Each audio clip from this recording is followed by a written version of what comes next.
Tenemos un invitado muy especial, se trata de Harold Trincunas, el responsable de América Latina en el Brookings Institution, uno de los think tanks, de los tanques de pensamiento o institutos de investigación y análisis más importantes de Washington y de Estados Unidos. Señor Trincunas, gracias por estar aquí.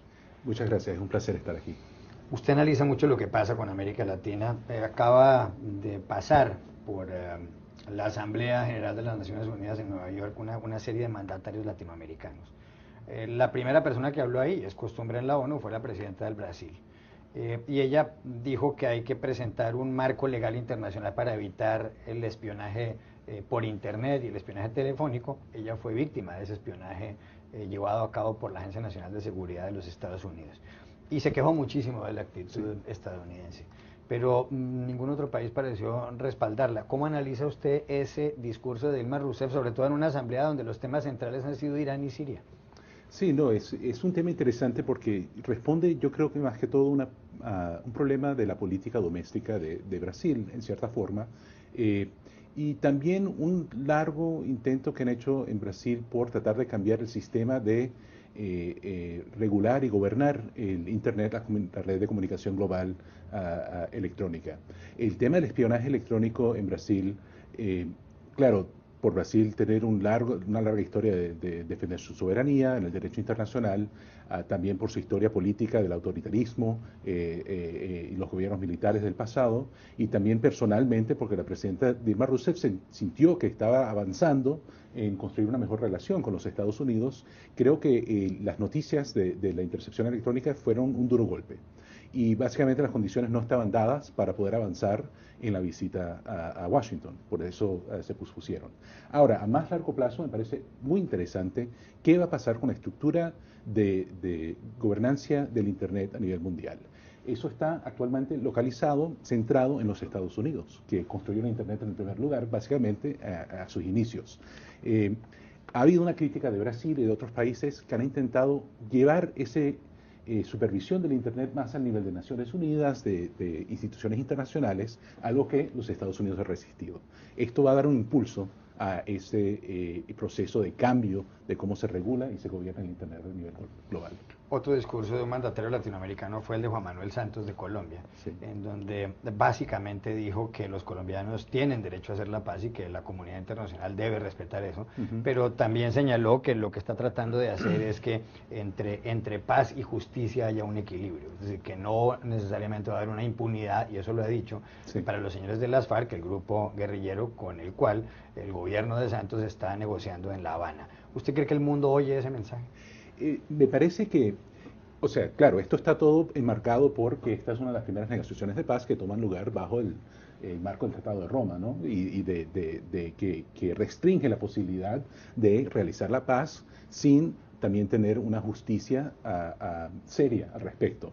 Entonces la cuestión es si va a ser una justicia tradicional, una justicia restaurativa, de alguna otra forma alternativa de realizar la justicia. Entonces el presidente Santos quiere abrir campo para tener ese balance. Claro, eso va a ser criticado, yo creo, por organismos internacionales que prefieren más la justicia tradicional. Pero por último, tiene sentido político en Colombia tratar de realizar ese balance para llegar a la paz. ¿Cómo se va a conformar esa justicia? ¿Se va a restringir a solamente los actores que han cometido los mayores crímenes, los crímenes de lesa humanidad? Es posible. Pero yo creo que una cosa que tenemos que recordar en América Latina es que todos esos acuerdos que limitan el alcance de la justicia, en su última instancia, han fallado.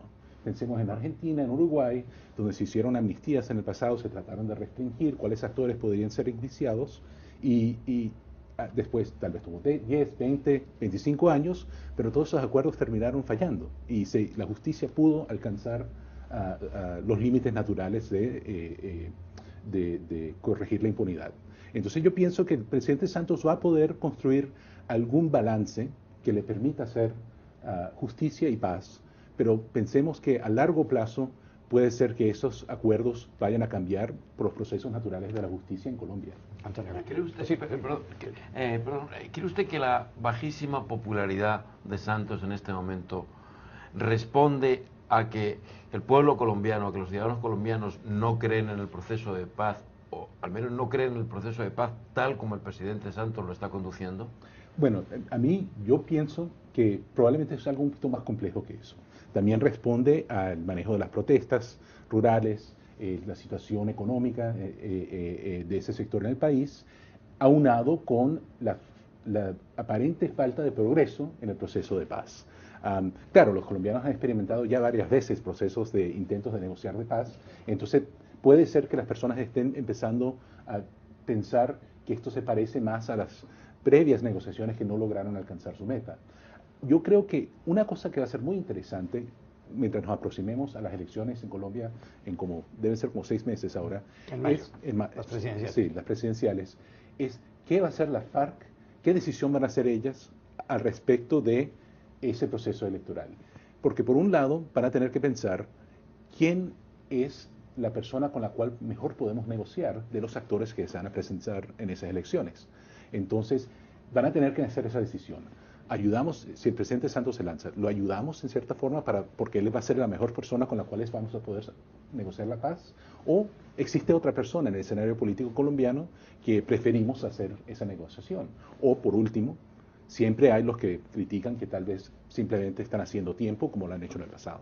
Le hago un pasapágina a una pregunta de esta que le gusta mucho a la gente que critica a Estados Unidos. ¿En qué medida Estados Unidos sienta el discurso en América Latina? Se lo pregunto por esto.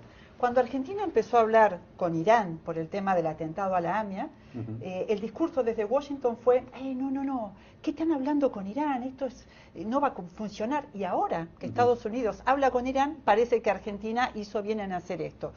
¿Se debe a que es que Estados Unidos el que sienta el discurso en esta cuestión, o a qué otra razón ve usted para este cambio? Bueno, yo creo que en cierta forma ha habido un cambio muy importante en América Latina en los últimos 10 años, basado, claro, en el gran nivel de crecimiento económico, que le ha dado mucha más autonomía de facto a los gobiernos de la región para realizar diplomacia, sus relaciones con el resto del mundo. Vemos muchas más acciones en cierta forma que reflejan un pensamiento latinoamericano sobre cómo resolver estos problemas. No solamente la negociación con el AMIA, Brasil, el intento que hizo con Turquía para resolver la cuestión con el enriquecimiento de uranio con Irán. Vemos una serie de estrategias diplomáticas de América Latina que han sido criticadas. Y yo creo que eso responde más bien a un cierto marco de cómo pensar acerca de América Latina que refleja la posguerra fría, los años 90, que todavía ve a la discusión en América Latina como un eje norte-sur.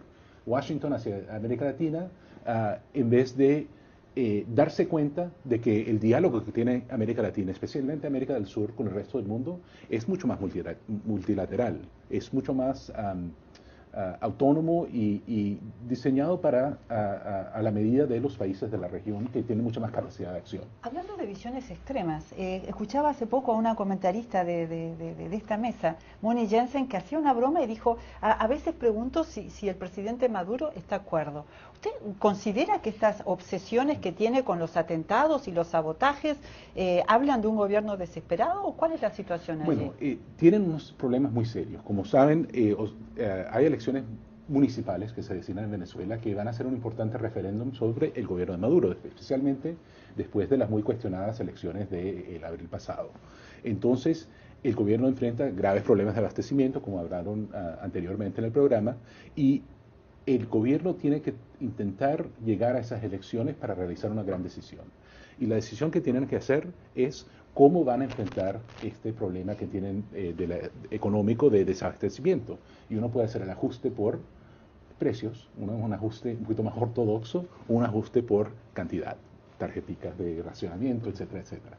Y han experimentado las dos cosas. Yo creo que el discurso de Maduro refleja un intento de tratar de mantener apoyo político, llegar a esas elecciones municipales, tener un resultado suficientemente fuerte para indicar un apoyo popular a su gobierno, para después poder hacer esas decisiones muy difíciles que Venezuela va a tener que enfrentar. ¿Y usted cree que lo logrará Maduro? Porque como dice la revista The Economist, Venezuela está en el mayor boom petrolero de su historia y sin embargo tiene la peor economía de América Latina. Sí, no, lo que van a tener que hacer es no solamente ese ajuste económico, pero prestar atención de cerca al sector petrolero.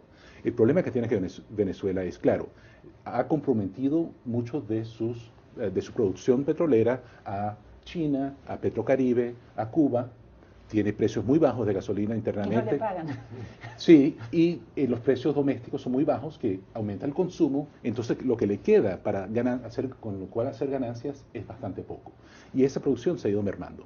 Tienen que hacer algo para incrementar la producción y se está vislumbrando acuerdos con actores privados, actores externos que los puedan ayudar a reavivar esa producción. Antonio. Yo quería preguntarle sobre México y le quería pedir que nos hiciera un pronóstico de las reformas emprendidas por el presidente Peña Nieto. ¿Va a funcionar ese método? Bueno, el tema que yo veo allí es cuál es el negocio que va a realizar la PAN y el PRI para llevar adelante las reformas. ¿Cómo van a conformar? Y yo creo que, según entiendo yo, la reforma clave que está pidiendo la PAN es la reforma electoral. Entonces, dependiendo de qué tanto Peña Nieto acceda a esa demanda, entonces yo creo que hay amplitud para hacer las reformas del sector energético y reforma del sector impositivo que pueda llevar adelante el gobierno. ¿Qué clase de país va a ser México si estas reformas se aplican? Hablo de la reforma electoral, es decir, la reforma política, la reforma energética, la reforma educativa. ¿Vamos a conocer un México completamente nuevo? No, estos son, a mí me parecen que son básicamente reformas, según entiendo, incrementales, ¿no? O sea, por ejemplo, en el sector energético estamos hablando de abrir un pequeño espacio, aunque es un tema muy delicado en México, un pequeño espacio para tener mayor inversión de actores privados. Entonces, esos son reformas importantes, pero más que todo incrementales. Claro, tocan nervios sensitivos en México y por eso están haciendo ruido.